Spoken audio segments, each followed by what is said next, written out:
Hey everyone, this podcast is for entertainment purposes only. Although I am a licensed clinician, I'm also just a person. I love to be able to be in my real life and speak from that point. And that's where this podcast is coming from. So enjoy. Searching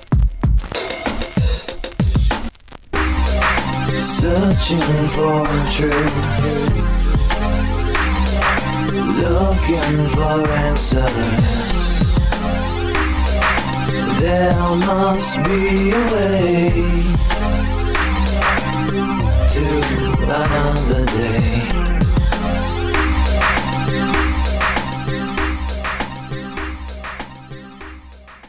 Hey guys, what's up? It's Aaliyah. And Joe.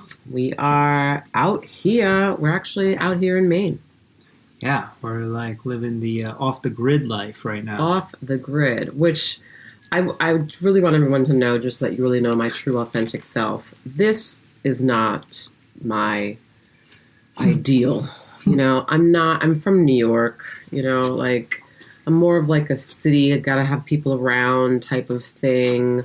And I have uprooted my life. And now not only do I live in the suburbs where there's chipmunks and rabbit in my backyard, but now I'm in Maine on a lake in this nostalgic cabin because I literally feel like I'm like 10 years old again being in here. There's VHSs everywhere and the TVs that have the big back to it, everything's everything's old school. Everything's old school. It's like a true cabin, and we're eating, just so you're going to hear us, we're eating amazing lobster salad sandwiches. We got all kinds of lobster. We got everything from getmainelobster.com.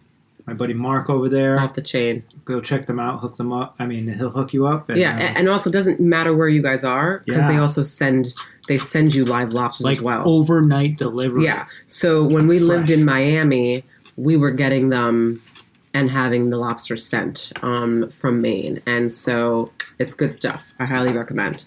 But not only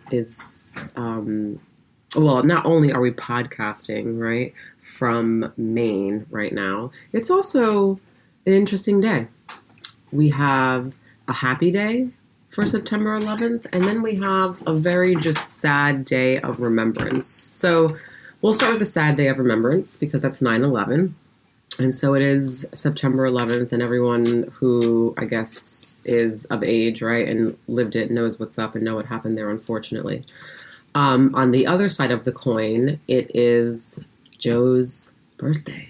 Yeah. Joe was born on 9/11. That was my 21st His 21st birthday was 9/11. I can't even believe that, because if we all take a moment to just remember what you guys were doing on 9/11, where you were and what you were doing.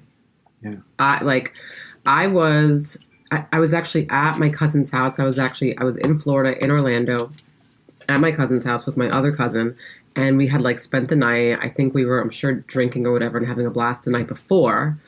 And then we woke up in the morning to that, and everybody was like, "Did you call your mom?" Because my mom was working in the city at that time, actually right next to the World Trade Center. So she had to get evacuated? My mom had to get evacuated. Were you in contact with her? No, couldn't get. So my mom actually, I think she had to even go to therapy for that because she saw a lot. I didn't talk to her about that. Yeah, she was right there. And so that was a crazy hectic day. So that's where I was. It was your birthday, 21st birthday. So what were you doing? I was working. So I worked I was designing for a sheet metal factory at the time. And I remember I was just in my little office area, and it wasn't a huge company. There was maybe, 30 or 40 employees. But they were talking about something happened. But there was no real internet. I mean, there was internet then, but it wasn't like what it is now. So I was literally just in my world, just designing and doing what I do. And you could hear guys talking there's something, a plane hit a building. So I'm thinking some whatever prop plane just hit some building, whatever. And then I just continued on with my morning until around lunchtime, maybe around 11 or something. we went in the lunchroom, and then that's when you could see it on the TV. Right. Well, actually, no, there wasn't a TV, but like that's when like everybody kind of started talking and like word was getting around. And I didn't actually see it on TV until I got home later on that afternoon, and then it really started sinking in. I remember sitting at home, I was by myself, and it's like, what just happened, you know?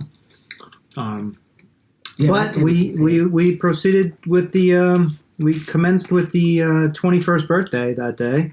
Yeah. With 3 or 4 of my buddies, and God, what a depressing birthday though. Like, okay, we're gonna still go out and cheers to being 21. Yeah. Yet the world is like thousands of people died, and this is insane. What just happened? Like, nobody was out.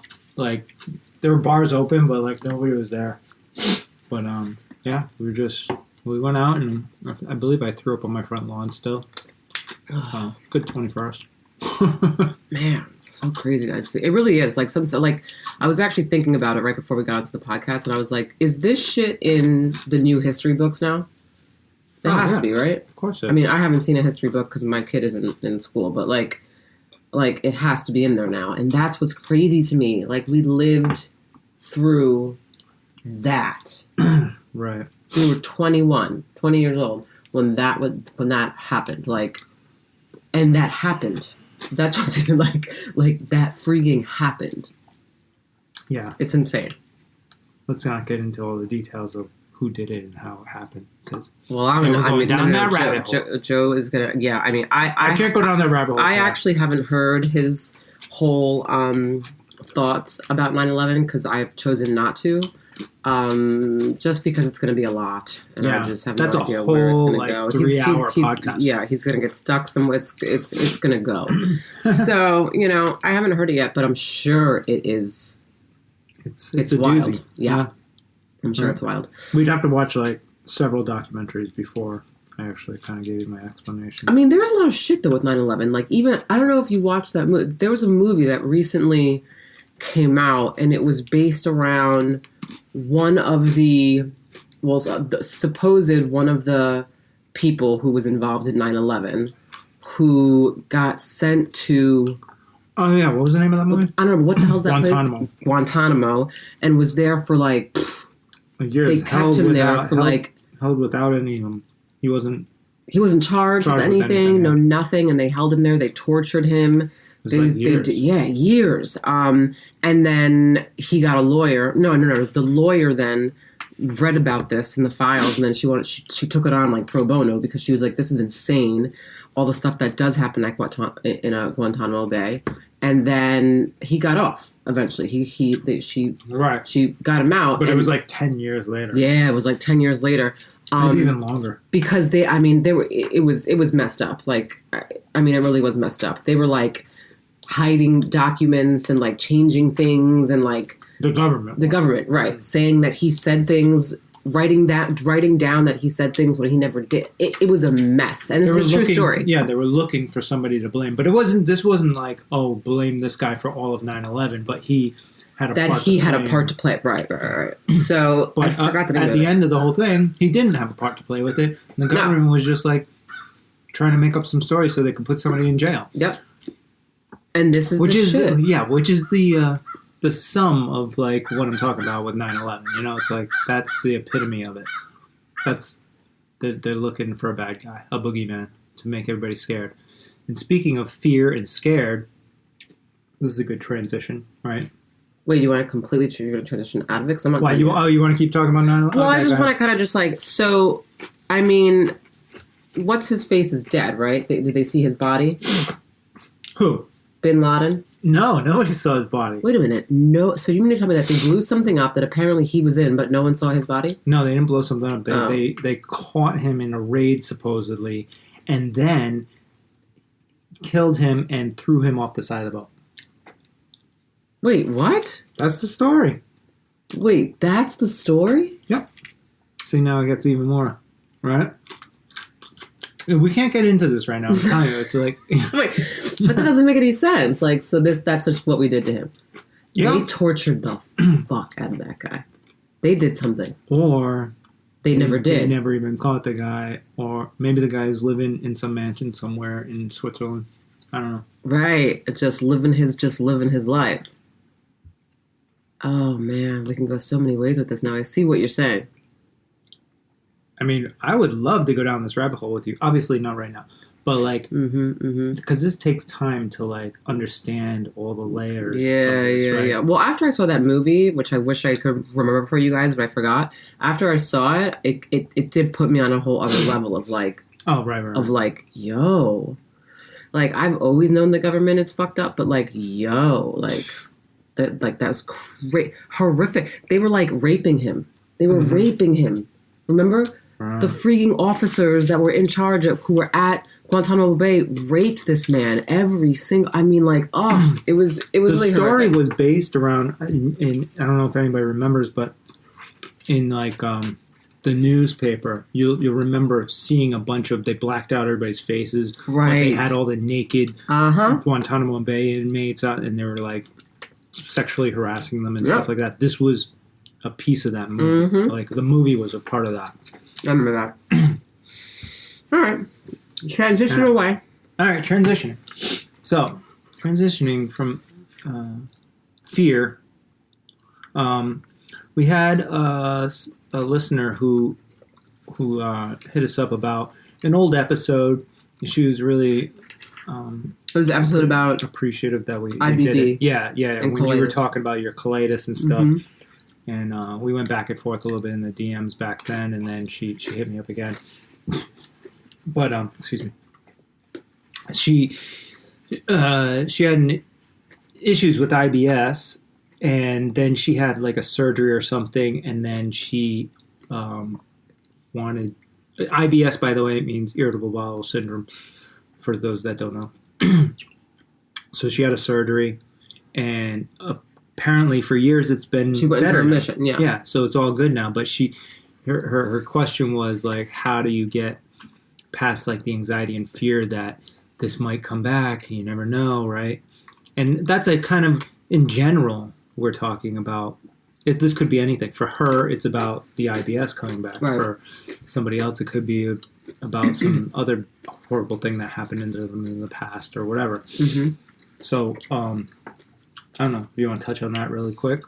I mean, this is like something that, fear's tricky because the only way to really like get through fear is to like walk through it, Like you're doing right now. Yeah. Being out here in the woods.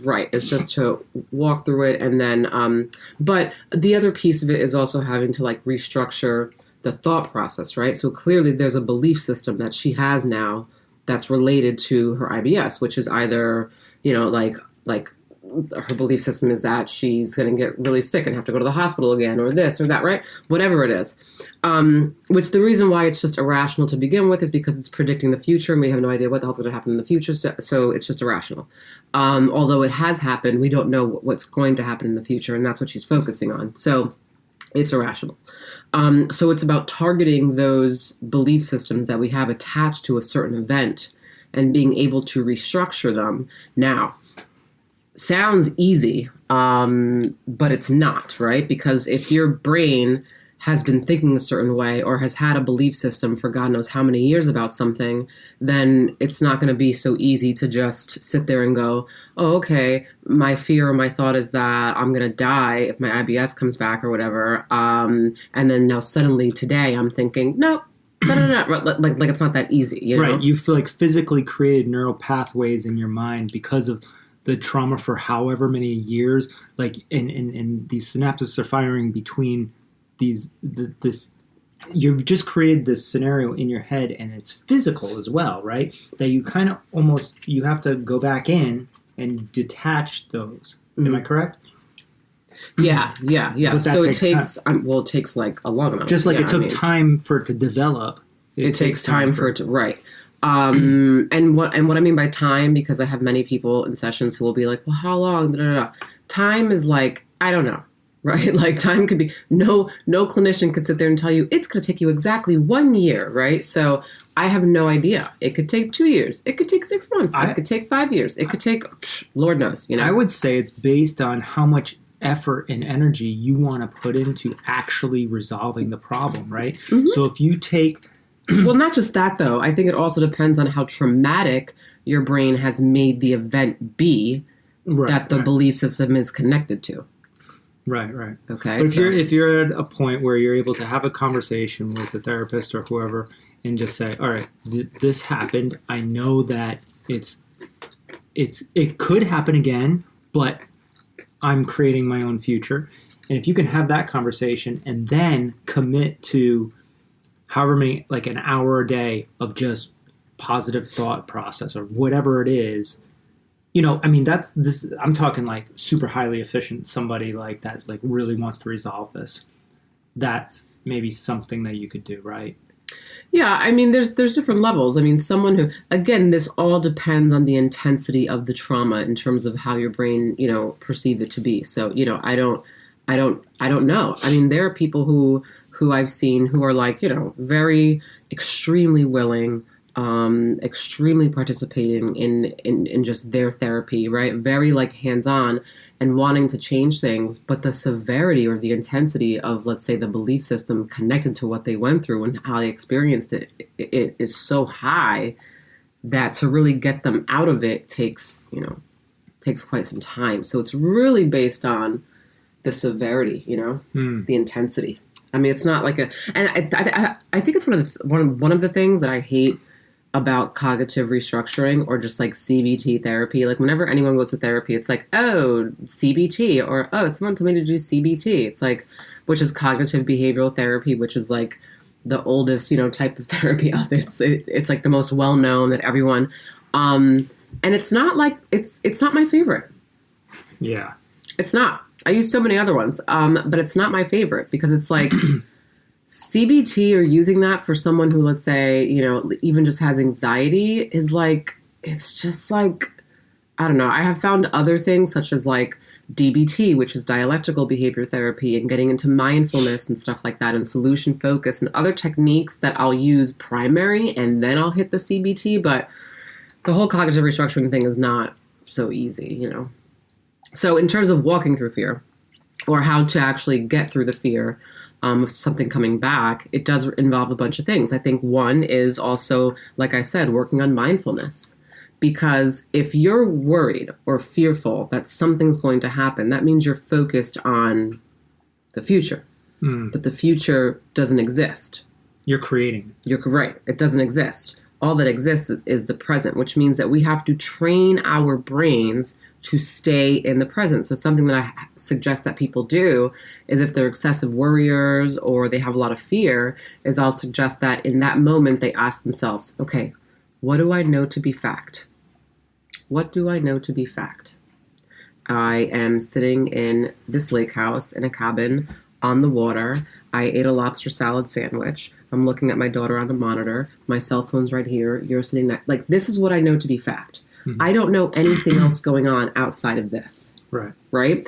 And so what that does is it just keeps your brain focused on the moment versus focused on the worry and the fear of something happening when you don't even know what the hell's going to happen. Right. Well, I mean, there are things you can do.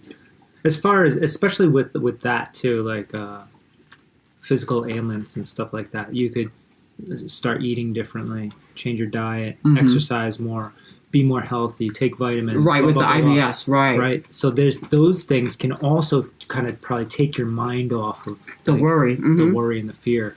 You're just focusing on being healthy right now, which hopefully in the future you will continue and you'll be even more healthy down the line, right? And that's different. Right. Right, it's a little different. So if we're talking about a fear of, a thought of that something medical will come back. Let's say I had cancer, my cancer went into remission, or IBS, or I have colitis, right?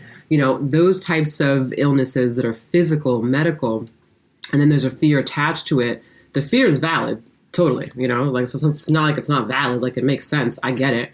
But to worry about what may or may not happen isn't, because you don't know what's going to happen. But in those situations, you can actually take a little more control. You can physically do right, things, yeah. And you can actually do things to try and prevent something. Let's say a fear of bears, like I have, right? Well, there's physical things you could do there. You just stay in the house, or. Well, I guess I could just stay in the house. But like I was just saying, like say you got raped as a child or something. There's nothing. Oh yeah, there's nothing you can do. Yeah, It's all mental. it's all mental. Right. Yeah, totally. Yeah. So I hope we answered Yeah, I think that sounded. her good. question, which was a good question, by the way. Yeah. Thanks for asking. Too. Yeah, that actually was a good question because I do think it's something that a lot of people struggle with in terms of either excessive worry or fear. Maybe think that they know how to get out of it, but don't. Or just don't even think they have to get out of it and just keep themselves in it. You know? So, and honestly, I don't care who you are. I don't care if you're the healthiest of the healthy. Everybody to a certain degree has some level of fear or some type of irrational thought that'll pop up and then just go away. You know, like now again, we're focused on the intensity. I'm focused on the intensity of things here, you know, whereas I can have an irrational thought still today. And I'm able to completely restructure it, you know, a lot quicker than, let's say, once upon a time, you know. But as people, that will always, as human beings, and how and how the brain works, that'll always happen. Well, for example, with you, the fear of, like, you know, Aaliyah has like this kind of, I don't know if it's like fear. It's more of like things happening in nature, like bears and shit like that. So then when we went to North Carolina, that was the first time she really like put herself in those situations. Yeah, But like you said early on, some of these things you actually have to just go through to experience it. Yeah, some of them you have to do. Yeah. So I think since then we might have had like maybe one or no. This is like the first nature thing since then. This is Okay, so then now this is the second one, and this one Aaliyah didn't have any time to prepare either. We pulled this one like last minute. So stressful. So it's like, but she did it. She went through it. We're here, and I believe that you're kind of feeling glad we came, or at least like comfortable and relaxed. I'm comfortable. Here. I'm glad we came. It's very relaxing. But I mean, in the beginning, I was definitely stressed out because I have just the kind of personality where I don't like impromptu things. Like, I'm a planner when it comes to certain things. So, like, I need to mentally prepare for shit, you know? And I am too, but, like, when it comes to, like, just going and doing things, I think I am like you, where I do, it would be nicer to have prepared, like, having the kid and the dog. It's I think having a kid and a dog is really what, like, that's what really, again, I told you, if it was just me and you, right? And you were like, okay, tomorrow let's go here. I'd be like, okay, you know? Yeah. Now, would I still have maybe a little bit of stress because of my, like, probably, but it wouldn't be anywhere near as what it was, you know? Like, I would just be like, okay. But what we did realize is that, well, at least I did, that there is a lot of shit. That's like, just having 1 2-year-old you can't just pick up and a 100-pound dog trying to, like, get away for the weekend somewhere. Pack all their food. Literally, we have, like, an Audi, what is it, Q5, right? And it is packed to the brim, including the roof rack with fucking kayaks on it. Right? Not big enough. Like, and we could have jammed more shit in there. And that's packing, like, minimalist. Yeah. And I always thought, like, man, you just have one kid. We can make things really streamlined and shit. But no, they're like, there's the fucking sleeping playpen thing that you need to bring. We didn't even bring her stroller. Yeah, we had to leave the stroller because we're like, fuck that shit. The stroller had to go. We'll just carry her, or we're walking, or whatever. So, yeah, then now I understand why, you know, some moms drive a Suburban, especially with more than one kid. I mean, with one kid, we could get a Suburban. I gotta get one. Good. I gotta get one. But it's really Euro, too. You know, this guy's like 105 pounds, and he's, like, very needy. Very. He takes up the whole trunk. That's all our space. Yeah, that's it. So we can't use the trunk. Yeah, and then you get the car seat in the back. It's enough. And you got, like, literally a spot for one other person to sit, and that's where all our luggage goes. That's it. We're done. That's it. You know? You guys can't hear Euro on this podcast because Euro no longer has anxiety. He no longer has anxiety because we have taken him out of the stimulated environment, such as Florida, where we were in Fort Lauderdale, and New York or whatever. And we have now moved to nature. And whereas I'm not so much of a nature fan, my kid, Euro, is. He loves it. Loves it. No anxiety. The guy's healed. He's got his own yard now. He's good to go. He goes out. He plays. He never wants to come in. He actually wants to go out like a normal dog. Before, he never even wanted to go outside. Never. We had to beg him and drag him out to go to the bathroom. I had to drag him. I had to Now we literally gotta drag him go in. downstairs to the basement, grab him by his neck, and like guide him up the steps because he refused to come up. Yeah, I mean here at the lake house. So we're literally like we're looking out the window right now. Like, It I could looks jump we out. could jump into the lake. Yeah. And he is just he'll lay next to the lake and just look out at the lake and roll in the grass. He wants to live outside. It's crazy. Yeah, this guy. I mean, if you knew Euro prior to this year, you'd be like, in shock. that's a different dog. This guy Totally different dog. never used to want to go outside. And also, question. Sorry, I'm chewing. Question. Does anyone have dogs that eat grass Oh my excessively? God. What I mean by eat grass excessively is I mean like that's all they do when they're outside. They Like, graze like he's a cow. a fucking goat. Like, he's literally mowing the lawn. Nonstop. For the whole Nonstop. time he's out there. Now, I know some would say, oh, maybe he has stomach issues. I gotta tell you, his stomach seems to be fine right now because usually when he does, he has diarrhea. He does not have diarrhea. His poops have been excellent. He hasn't had diarrhea since we moved. Right. Which is like... Which I think his diarrhea was anxiety based. Yeah. So But there's a lot of if grass. someone who hears this can just like, I don't know, send a message or whatever, if they have experiences with their dog and if you know what it is, let us know. Because it is not only the most irritating thing, because then he chokes and he's like, Yeah. and like throws up everywhere. So, But then he goes back to eating it. yeah, He'll like go, nothing ever happened. And then just go back to eating it. Like, But he's nothing like fucking fine. happened. He takes multiple shits a day. He's not like it's not like doing anything to him. He just gags on it while he's doing it. His shits are so good. I honestly, it's so crazy that once you get a dog and then a kid, how like your whole life really does revolve around shit.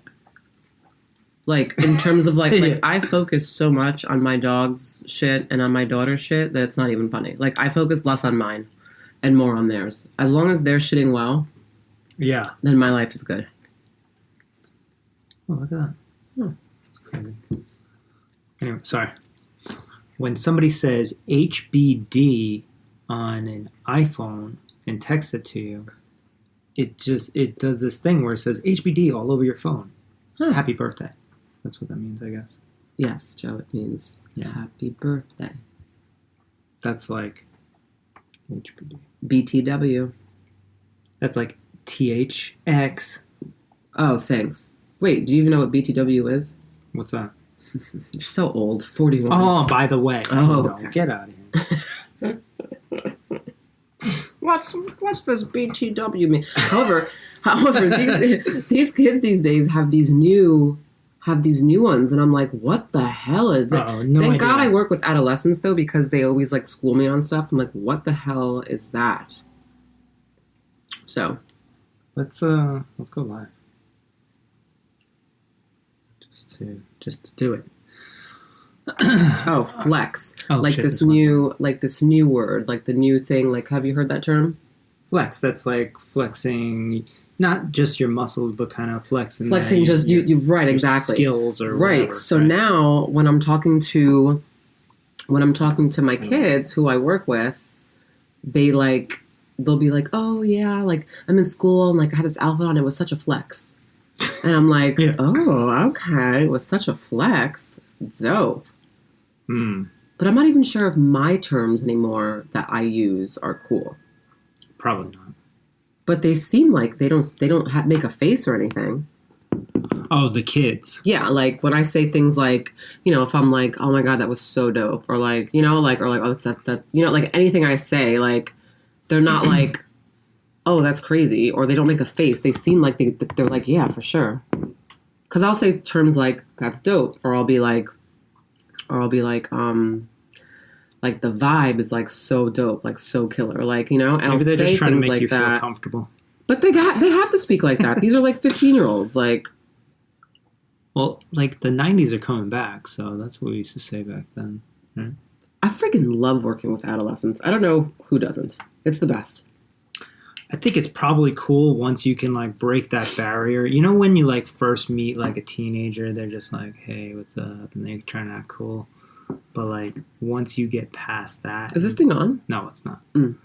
But once you get past that, it's probably cool. Like when you can open them up to just talk normal, as like talking from a teenager to an adult, and them talk like they would talk to another teenager to you. Does that make sense? Wait, hold on. So, no, say it again. I got lost. So when you can get a teenage kid to talk to you as an adult as if they were talking to another teenager, like them being themselves. Oh, for sure. Right? Because most teenagers kind of act a little bit different when they get around adults, right? Yes, and so that's why the first time you're with like a teenager or like a session that I have, like it's got to be like off the rip. Yeah, like I'll have their parents on the first time, and then the moment the parents walk out, I'm like, all right, so what's up? Like, let me know like what's going on, blah blah blah. Like, do you party? You having sex? Like, what's happening? And they're like, oh, okay, she's really up on this, and I'm like, let's not fuck around. Yeah, we know what's up. You know. And then it's like good to go. But they're so much fun. They're so smart and so just like intelligent. Just like everything about teenagers to me is fun. The way their brains work, the way they also feel. They feel so misheard by adults.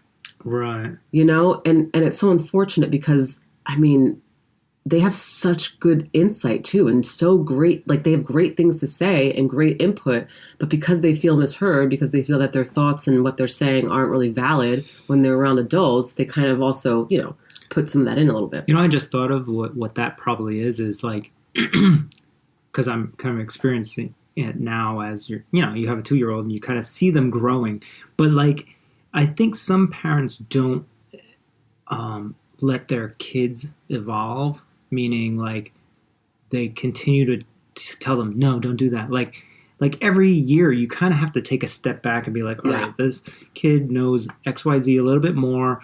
We give him a little bit more freedom or take things away or whatever it is. But you have to adjust every so often. And I think, you know, if a parent is just constantly telling the kid, don't do this, whatever, then they're like 13, 14, and they're still kind of doing that, and then there's no relationship. It's just kind of like, that's dad. He tells me that's the authority figure. They tell me what whatever. Right. I just got to do what he says, and you're not actually communicating. You know? Yeah, for sure. Yeah. Anyway, that was just that was a side note. That was a side thought that I just even though had we right have now. nothing else to talk about besides what we're talking about. Well, yeah, we were just kind of trying to keep this one quick because it's my birthday today. Yeah, so we got shit to do. We're getting kayaking out there right as soon as Soul wakes up. We're gonna be out there, living this life, you guys. I got like a handkerchief on. We got our sweat. Oh my god, we like match. Oh my god, we do match. Literally I didn't even know that you put that on today. Yeah, right. No, I didn't. I really didn't. I swear. This time I didn't. She literally changes her clothes in the middle of the day if she sees me wearing something that she thinks is better than what she's wearing.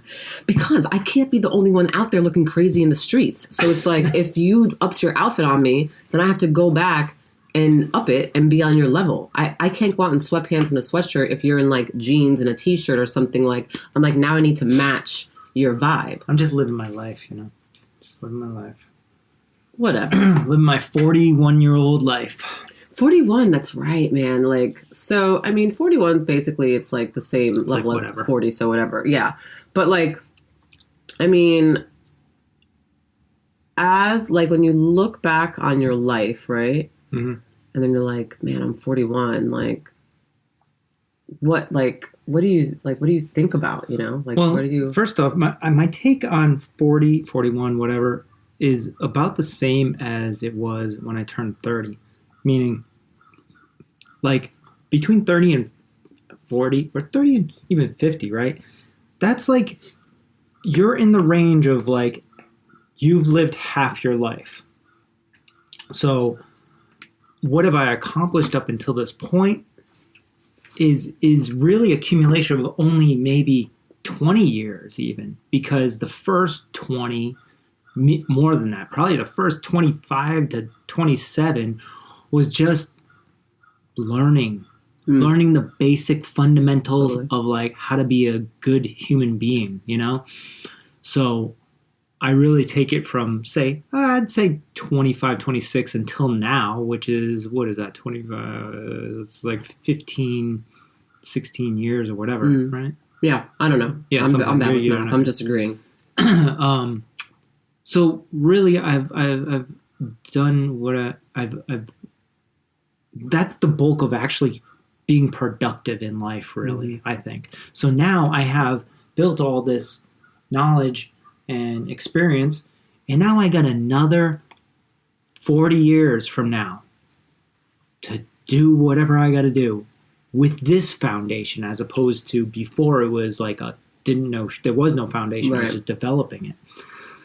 So it seems like when you think about it that way, it's like exciting, like what can be done in the next 40 years. Yeah, for sure. You know, you're not like a baby trying to figure out life. You're already done it. You're ready to go. You could start right now to create something. Like, I understand. Did that answer the question? I don't think it did. Anyways. Yeah. I understand why people have, because I mean, there are many people in the world who have fear of getting old, fear of aging, you know, so that's another fear. And with that fear, you guys, that's solely about also restructuring, because the reality is you're going to age. So there's no, you know, so live it now. So there's about like acceptance, really having to get some acceptance with that, and really where this fear is even coming from in terms of the fear of aging. But I am opposite of the fear of aging, and I actually really dig it. I've never been like, oh God, I'm turning 40, or like, oh God, I'm turning, I've just never had that thought. I think because, and I don't know, it's different for everyone, but I think for me, I totally think that I'm way cooler now, and I keep getting cooler as I get older. I think you're better looking now than even when I met you 3 years ago, but that was, I don't know how to take that. You've aged well, is what I'm saying. You're clearly better looking. Clearly, I thought you were beautiful when we met, but now you're even more so now than you were. Yeah. That's how I should have said it. Yeah. So I think also that's what it is too. I feel like as I get older, I get like prettier. And I also feel like as I get older, I get just more mature and just more like wise, and I don't know, just my thoughts are like everything's better, and like my vibe is different. When I was a teenager, I mean, I don't regret anything in my life. I don't, but like when I look back on like the teenage me, I'm like, you such fucking mess. You know why I think people would like to like relive that? It was because it was like fun, right? I never want to relive it. I would never want to go back. Never do I want to relive my teenage years. I did it. I had a blast. It was fun. It was exciting. There were some crazy dangerous times, but guess what? I did it, and I'm good, and I no longer need to do it ever again.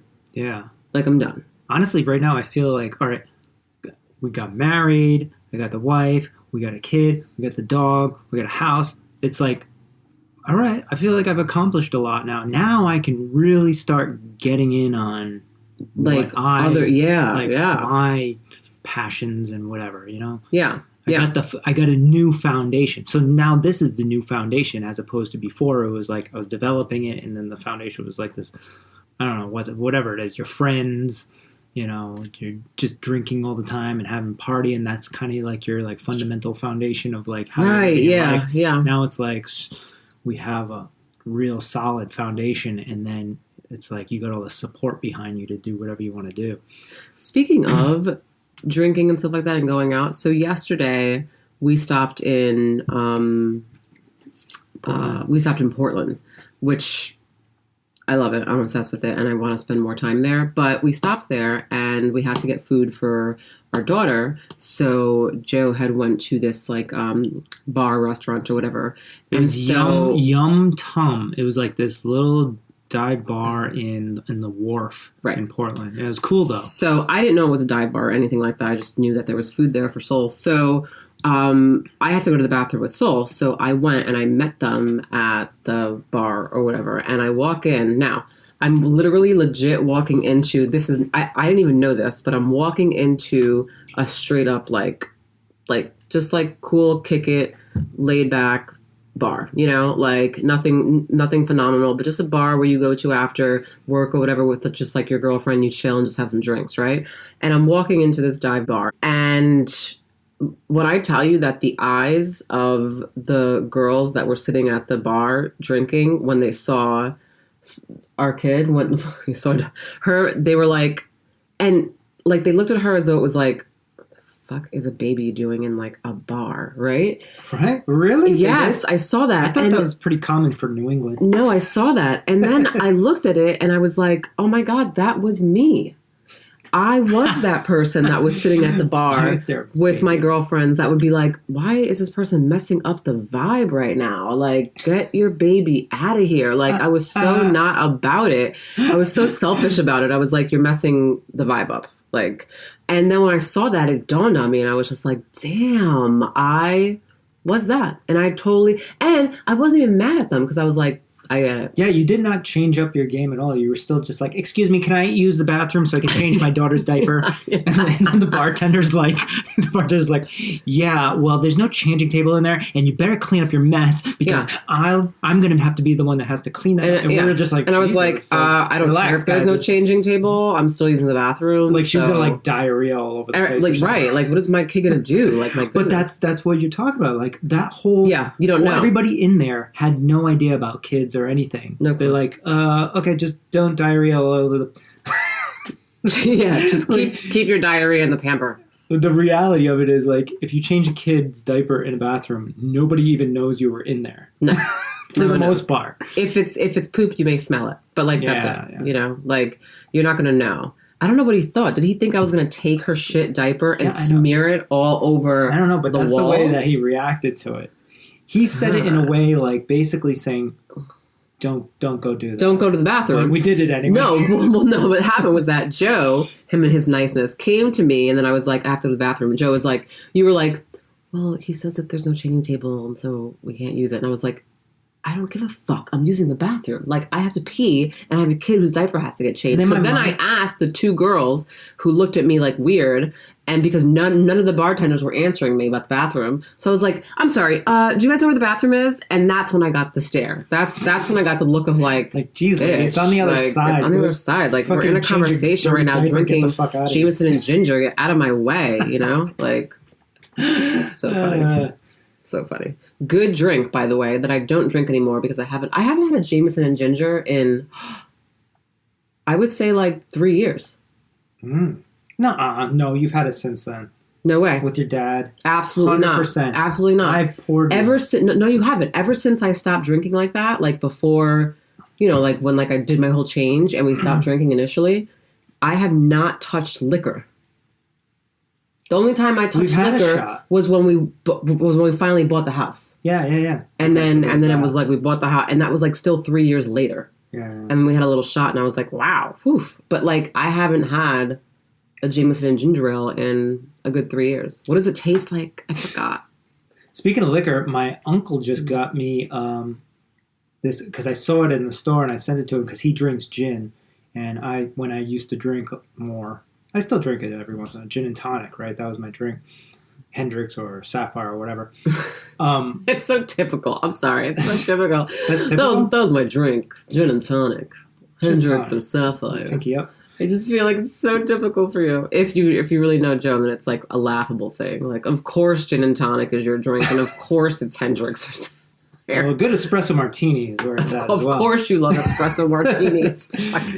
But anyway, so when we had family in town this weekend, so I went to the liquor store, got some wine and stuff for them, and then there was this bottle. It was like this purple cool bottle, and it was called Indigo, and it was strawberry infused gin. So I sent a picture to my uncle that day, and then he just got me a bottle of it for my birthday, which will probably last me the next 3 birthdays. We're never going to touch it. Well, I got to have some of it now. I mean, he got it for me, and he wants to try it too. So. My dad will I'm sure, have some. And it'll still be around next birthday. Probably, it'll be around next year. It'll be around the year after that. But if it's really good, though, it might not be. Get out of here. So when you said the word indigo, It actually struck me because so there's this thing with children. It's called like and I can be getting the words wrong or whatever, but I could have sworn it was called like indica children or something like that. And apparently it's children who I guess have some connection with like the spiritual world. Indica, like cannabis. Yeah, I could be getting this confused with cannabis, but let me see. Hold on. They're called like, hold on. Indica children. Let me look this up.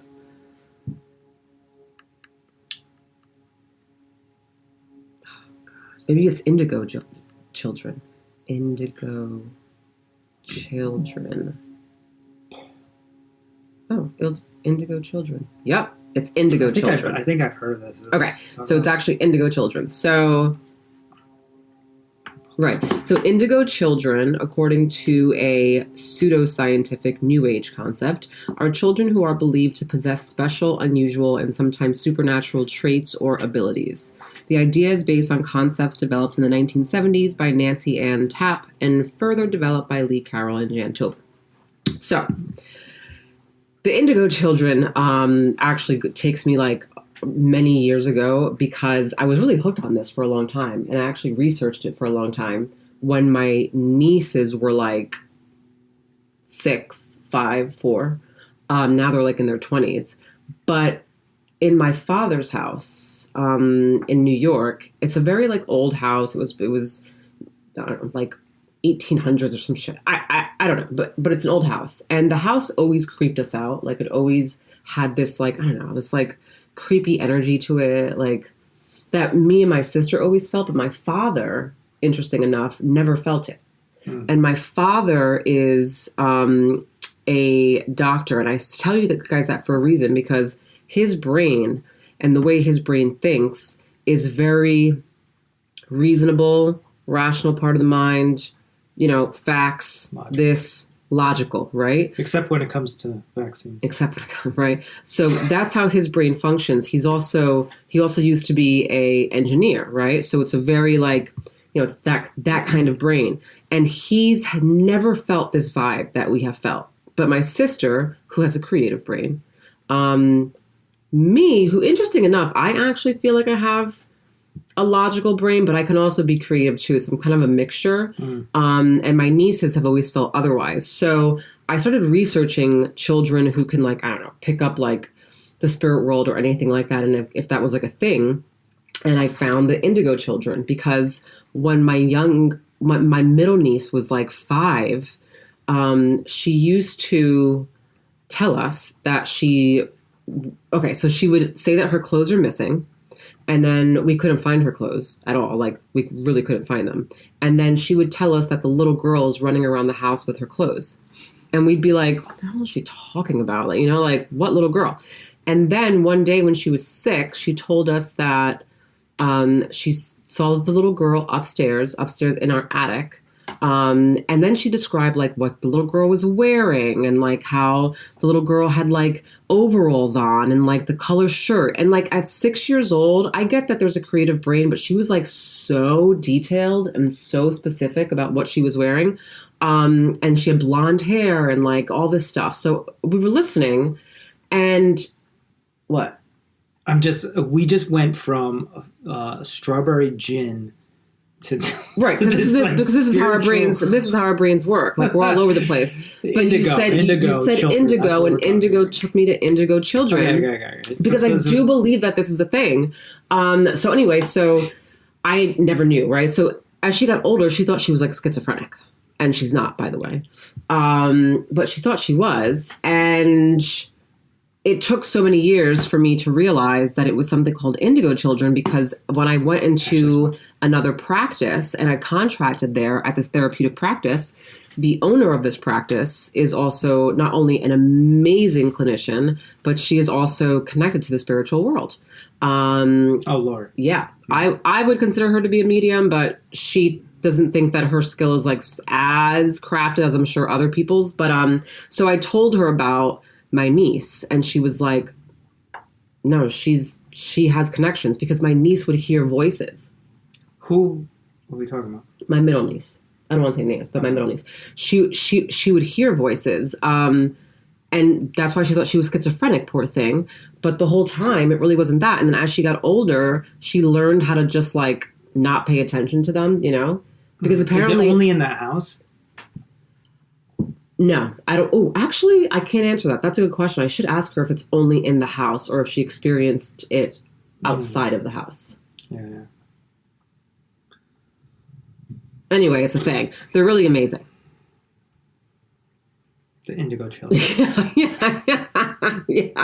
yeah. Well, I figured you would jump on this because it's all about the spirit world and stuff like that and connections and blah, blah, blah. And you didn't. You didn't take it. You didn't take it at all. I let you go off on that one. You let me go off. All right. I'm still thinking about strawberry gin. Bring it back. You're not even going to have the strawberry gin. I am going to. You're going to taste it 2 times, and then it's going to sit in the cabinet or somewhere and get dusty, and you're only going to bring it out when my dad comes. Strawberry gin and tonic. I'm already ready for it. Joe, yeah, when your dad comes, yes. He's a liar right now because you're going to have 1 sip just to say that you tried it, and then tomorrow or the next day you're going to be like, my stomach hurts. I feel pretty good today. I had, what did we have last night? A glass of wine, organic wine, and alcoholic seltzer water last night. We did. I want to preface organic wine because organic wine is where it's at. The only bottle of organic wine in this grocery store in Maine. And what's the grocery store's name again? It's like Hannah. It's like Hannah, Montana, or like Hannah. Something Hannah Ford or something. Hannah like that. Ford grocery store. What kind of grocery store? It's actually pretty cool though. They have everything. Pretty cool. It was lots of cool. organic stuff. Nature's Promise. This is like a New England thing, I think. I think it is because they don't have this in Florida. Yeah, this is great. It's like kind of like it's all organic. It's kind of like the generic organic. It's like almost like a you know how Whole Foods has their own organic. Oh, the 365. Yeah, it's kind of like that. Yeah, totally. For like the other grocery stores. So, I mean, do you want to wrap this up? Because this wasn't supposed to be a long one today. Sure. Yeah, there was something that I wanted to bring back. Oh, yeah. I just want to touch on this whole, get a little political real quick. Oh, we always got to get political. Yeah. Mom, your mom's calling. She's interfering. Oh, I'll have to call her back. She's calling for her baby boy's birthday. Well, I was going to answer it, actually, but she hung up. Oh, there she is. Okay, get her on. Hello. Happy birthday! Thank you. Happy birthday, Joe. Thanks, Paul. What do you do? Where are you at? We are in Maine, looking at a lake right now, just hanging out. You're live on the podcast right now. Actually, we're recording. Must be nice on the leg, huh? Yeah. It's very nice right now. It's nice very quiet there, right? Yeah. Yeah, can we give you a call back in a little bit? Okay, sure. All right, love you. Love you. Bye. Okay. Sorry about that, guys. Joe's mom is so cute. She's like this little skinny. She's like 100 pounds, 5 feet tall. Little Korean woman, and she's just like, she's like tiny. She's a tiny little lady. But she's a beast. Like she'll cook all day long, or she'll garden all day long. You should see her hands. She's got like those like knuckles. She's got serious arthritis that shows that she's done a lot of doing stuff. She's put some work in. All right, go to the politics first. Okay. So Biden's got this new thing with the mandate of any private business with over 100 employees has to get a vaccine. I don't even know how they're like. Are they private businesses or also government? Right, it's government too. Government and private. Oh, by the way, Congress and any of their staff aren't mandated. Wait, what? Yeah. Well, because Congress, they are independent individuals that got voted in, so they're not.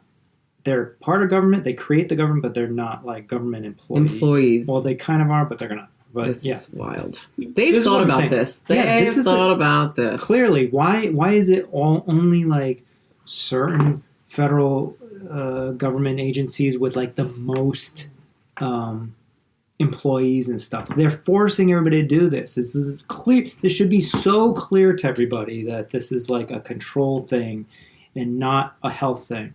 Like, if it was a health thing, then why don't they mandate the small mom and pop shop to fucking do it too? Or vaccinate all these immigrants that are coming in, thousands of immigrants that come in every day. Like, it's not a health thing at all. It's not, and I want to elaborate on that actually because, so I don't know if you guys, we don't watch the news, so I only know this because I see his posts on Instagram. But so there's a doctor named Dr. Ashby, and he is a doctor in Miami. I believe he's a cardiologist as well as just like a PCP. Brilliant doctor. And he's also always on like MSNBC. And so I know him because, funny enough, we matched on like Bumble or Tinder many, many, many years ago. Maybe you should have married him. He's on TV all the time and a doctor. The other night, Joe was like, "Oh, great! I'm sure your dad probably would have loved." Because her dad knows the guy. My dad knows the guy because from TV, right. From MSNBC. So excited when you from MSNBC. So anyway, I want to actually read something that he posted. Like? Oh my god, that's him. Right. He's handsome. Yeah, he's okay. He's a handsome black man. All right, don't defend him too much.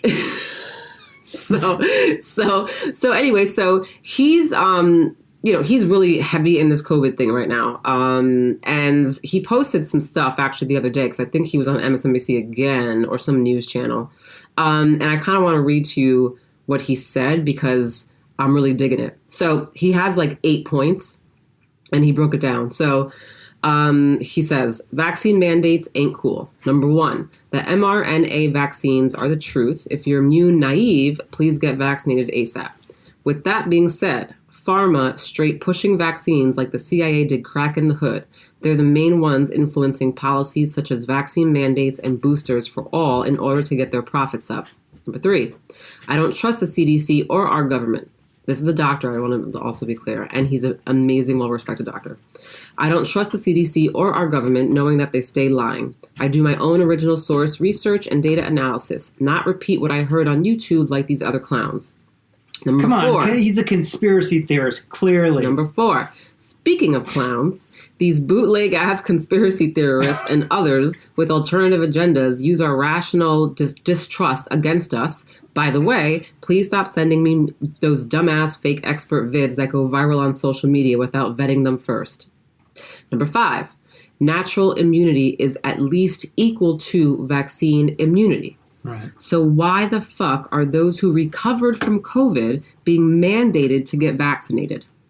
Number 6, U.S. healthcare is a business and doesn't give a fuck about the poor or working class, especially black folks. This is actually so dope to me that as a medical professional, he's saying this because that number 6 right there with the healthcare system, I firmly believe in as well. Unfortunately, a lot of what I do also comes from insurance companies, right? Because I take insurance, unfortunately. I also take self-pay, but I also know the pain in the ass it is, and I also know how they work, and it's something interesting. So I completely am like so psyched he said this. He also just forced me to get health insurance too. So I mean, I'm sure Dr. Ashby also has. I'm sure he also has health insurance because at the end of the day, although I believe that he doesn't need it. But I have health insurance, but that doesn't mean that I believe that the health insurance companies are fucking looking out for my well-being.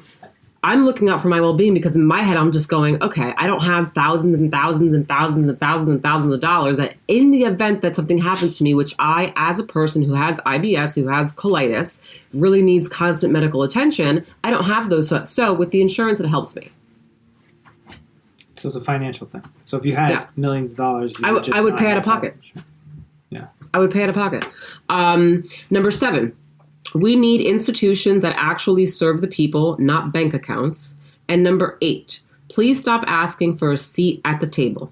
It's time to build our own shit and walk with a big stick to clear out some seating space. That begging shit clearly ain't working, and frankly, it's corny. I just felt his whole entire post. I don't know, like I mean, this felt goes it. for, it doesn't matter what color you are or whatever. The government doesn't care. Yeah, he mentioned like black people. Or No, he said working. especially. So what he's But saying is that the it's government doesn't everybody. care about your health, especially black people. I'm gonna say especially just like minorities. I think there's certain minorities that may come before others, unfortunately, because that's how shit works. But I mean, yeah. But, everyone. But this also goes back to, I also am not sure if they're talking about, meaning if the white people that they're, let's say, working for more are the underprivileged white people. Because we had a conversation about this too, right? About how the underprivileged white people could also almost fit into a category of minority in a sense because they get forgotten. Oh yeah. So we talked about that as well in an old podcast, yeah. So but this goes back to what you were talking about. Yeah, I mean, what? He said it. We're living in cuckoo Yeah. world, guys, and if you're gonna just let them tell you what to do and when to do it, and now you think it's gonna stop here? Once they get everybody vaccinated, they're gonna make the mom and pop shops do it. If they can make these large corporations do it, which is probably not that hard because half of them probably the CEOs worked for the government back in the day or something like that. Right. And it's just a revolving door. So like they're like, okay, we'll do this. Is you give some tax breaks or whatever, and then once that happens, we're already like 75% vaccinated, I believe, in America. Are we? I believe that's what the announcement was. I don't know if that's real or not. Wait, but if that's real, weren't we supposed to get to that? What were they saying that we had to get to percentage-wise of vaccinations in order to have herd immunity? Oh, it's like 51% or something like that. You don't So need if we're at 75%. 75, then then I don't understand why all this is still. It's not about health. That's why. And everybody's like, confused. Like, these guys are idiots. They're not idiots. If you look at it from the other aspect of control, they are geniuses, right? But nobody wants to have that conversation like that's a legitimate conversation. Like there's people out there in government power that actually just want you to shut up and do what they say. And this is a test to see how far they can go. Right. Because the next level is going to be worse than this. This is how shitty countries get started, right? They push them and push the people. First off, it's an economic thing. It's always an economic thing. They devalue the currency. It's always happened throughout history. You look at any country that is fucking gone to demise. That's what happens. They make you feel like you need help with money, you need finances. Then they give you the money, but they give you scraps. And then you just beg for more. And they just keep giving it to you, and they tell you what to do. The more you take from them, the more they're going to tell you what to do and how to do it. Anyways, that's a whole other fucking 5-hour-long podcast, too, along with the 9/11 shit. But 9/11 is even part of all that, And I just, listen, I don't think, like, there's, like, 3 guys that own the world or whatever like that. But there are a group of people, whoever owns the Federal Reserve owns the world. They control everything. They finance everything. They pay for everything. They own all the land that you live on, that you think you own, but they actually own it. But anyways, it's all, that's what it's based on, and it's got nothing to do with health or anything like that. Our government is fucked up. It's better than any other government because we actually have these layers and layers and layers, like the states and the congressmen and the governors and the mayors. And because there's so many layers, it's hard to get everybody on the same page. Right. But everybody bitches about it. And they're like, we need everybody to be on the same page with this effort or that effort or climate change, blah, blah, blah, blah. We don't want that. We want it the way it is right now. We want everybody freaking arguing or whatever. And if one state does one thing that you don't like and it's that serious to you, then move out of that state and go to one of the other states that fucking you like what they're doing. That's how America is. Yeah. Unfortunately or fortunately, whatever you want to see it as. But Anyways, like I said, that's a long, passionate conversation that we're not going to have on my birthday today because No. it's 9/11. No. Although I always do like a 9/11 tidbit. Like here's, I mean, I think I've done this one before, but not on the podcast. Have you ever heard of Building 7 No. in New York? So on that day, there were 3 buildings that fell, not just the 2 towers, from fire. There's Building 7, which was a couple blocks away, and it didn't even get hit by a plane.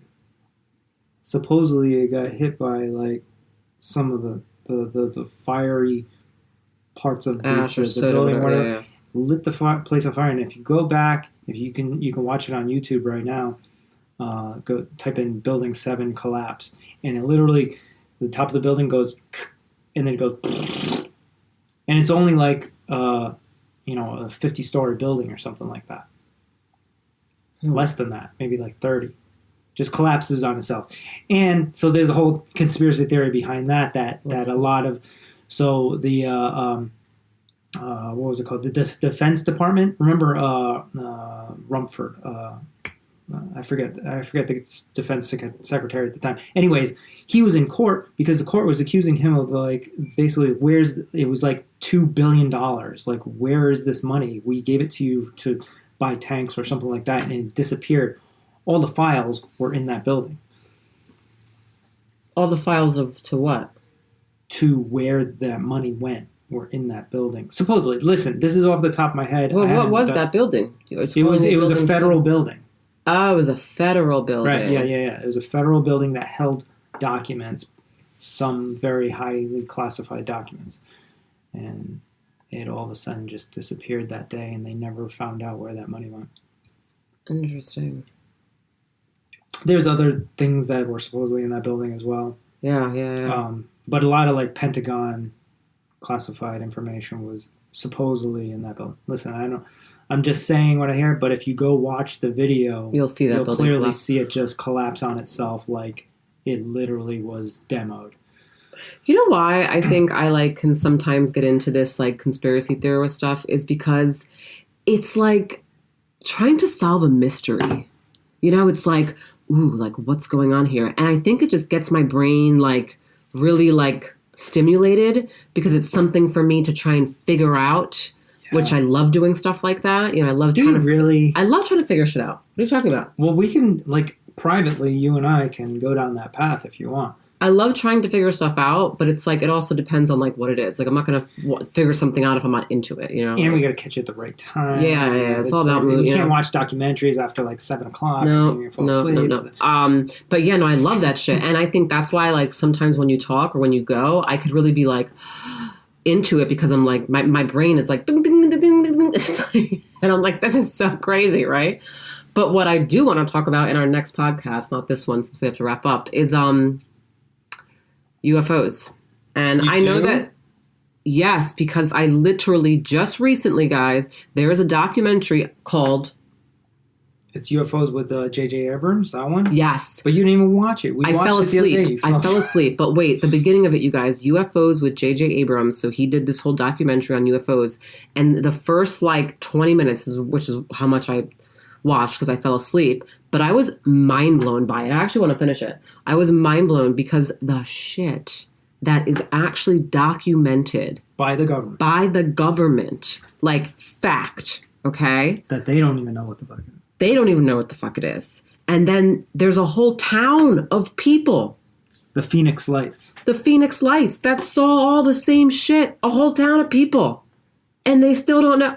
It's insane. And when you see these lights, because it's documented, there's footage, it is mind-boggling, you guys. It's mind-boggling. Like a huge fucking ship that covered the whole city. It is absolutely insane. Okay? And it's documented. Government's got it. Everyone's up on it.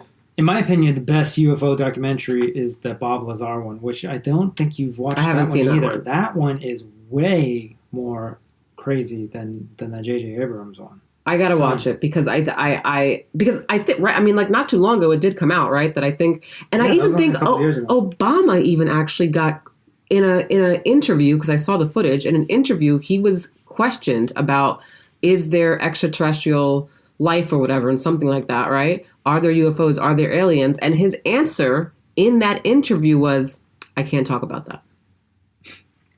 That was what he said. Like, that's actually documented. He said, I can't talk about that. Now, if there wasn't, wouldn't you think he would just be like, no, that's it, right? But he says, I can't talk about that? That was his response? Come on. That's fishy. This is the shit that I want to talk about in next podcast because this shit needs to be discussed. Man, I got some deep thoughts on where I think that whole thing's going. What you want to talk about it right now? No, we don't have time. We got plenty of time. No, because I want to really watch the documentary more and really I think you need to get more up to speed before we actually have these deeper conversations about it. Absolutely, yeah, for sure. Oh, she is awake now, actually. For sure. But that'll be next podcast, and I'm really excited about it. Also, I don't know about the next podcast. Maybe. I think it should be. All right, well, no, then I have to watch the documentary. That's what I was going to say. I'm fine with doing the next one because that means that for the next week where you're watching UFO shit, I'm into that. That's right. It's all about time management, But I will fit that in. If you're willing. The last thing that I also want to get down on the other podcast, whatever we have our next one, is space. Just space in general?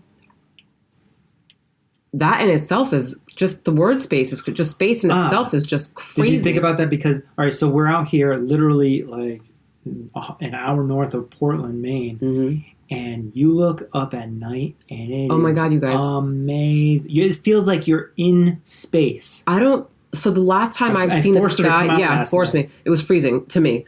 The last time I saw a sky like that, I was most likely 11, 10 years old in camp, at camp somewhere, and you probably couldn't even appreciate it. Right. And I couldn't appreciate it. Last night when I walked outside and he said, look up at the sky, and I looked up, that was beautiful. Literally, I don't think I've ever seen you could see the Milky Way. It was insane. It kind of gives me the goosebumps, but in a good way. It was actually gorgeous, beautiful.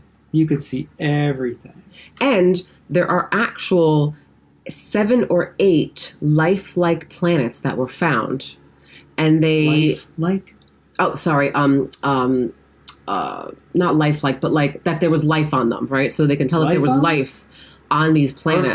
Earth-like, yes, Earth-like. Sorry, there were these Earth-like planets, okay, and they found water on them, and they found, I think, grass or whatever, and dirt and stuff. Yes, you didn't hear about this? This shit came out grass. I would say this came out maybe 6 years ago or 7 years ago. That's not. It was all over the place. NASA had fucking... They say Earth-like, but they don't know the details. It did go into details. They say there was areas of water, bodies of water. They did find on it. That's a fact. Okay. That's why they call it Earth-like. But still, what's going on there? I don't know. By the time we get there, everybody will be dead. And why does it take so long to travel there? Because we don't have the technology. Well, our government might. No, but it takes years to travel to some of these places. Not if you have the right gravity. What's it called? Where did what's-his-face just go? They just went up into space and came back. And how long does that take? Jeff Bezos? Yeah. How long does that usually take? Well, they were just talking about that on Joe Rogan, and it's actually 60-something miles up. So it's... Oh, that's we it? drove 60 miles. Yeah. That. Oh, wow, that's crazy. Okay. Yeah. That's not... Okay. Something like that. Or it's between 60 and 80, you're actually kind of in space or something. Don't quote me on any of this stuff. So... Beyond this blue, if you just went straight up, it's black. Yes, just like we saw last night. Gives me the chills. It's so crazy. Yeah. Anyway, or the sky is blue. I used to know that answer. Why is the sky blue? Yeah, it's got something to do with the sun and the. It's something in class that I did not pay attention to. I don't remember. Ozone, atmosphere, and stuff like that. Okay, yeah, I don't remember. That's why you don't see it at night, because it's got something to do with the sun reflecting off the atmosphere. That sounds good. I think that sounds really good. Yeah. It's better than what I could have said. I definitely wouldn't have said that, since I don't know anything about that shit. Well, we hope you guys can kind of hear the lake a little bit. Hold on. It's very quiet out here, but you can hear the water maybe in the trees. Oh, you were having them listen. Okay. Yeah. That's really There's cool. no not a lot of birds though. I don't hear a lot of birds. I see squirrels and stuff like that. There's deer. Deer. I saw a deer last night. Yeah. And That's So, yeah. that's what's happening out here. So yeah, we got the rest of the day. Gonna go It's kayaking Joe's yeah. We're gonna go kayaking. No, we're gonna go canoeing. in this big ass In a big canoe. We're gonna bring our daughter with her cute little life jacket, and we're gonna canoe, which I am probably not really all that excited about, but it's Joe's birthday. Canoeing, yay, with a toddler. I mean, that's all I asked for, you know. Yeah, That's a pretty it. simple request for a birthday, Simple right? request. So I mean, I gotta do what I gotta do. So also, this one goes out to all my friends that when I was single and didn't have a baby and they had babies, I was like, why don't you take them out and like canoeing or kayaking? They're like, it's a baby. She's only 2 or whatever. I was like, when I have a kid, we're going to go kayaking. We're doing that shit today, motherfuckers. And I'm taking lots of pictures and videos. I am going to have so much anxiety, and I'll admit that because we're going into a body of water. I have my not even 2-year-old with me.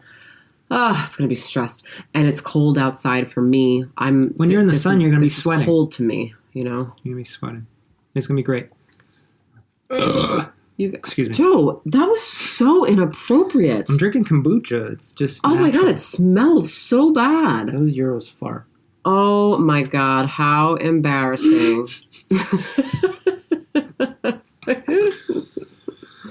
All right. Well, guys, I hope you guys have a great day. We're going to have a great day and have a great weekend. Yeah, I see you guys on here. Thanks for joining. This won't Hey, post Ash. Hey, until- Janique. And hey, is that Muhammad? Yes. Muhammad. Raw food chef. Vanessa Muhammad. Yes. Oh, all right. Thanks, guys, for joining. And we'll see you soon.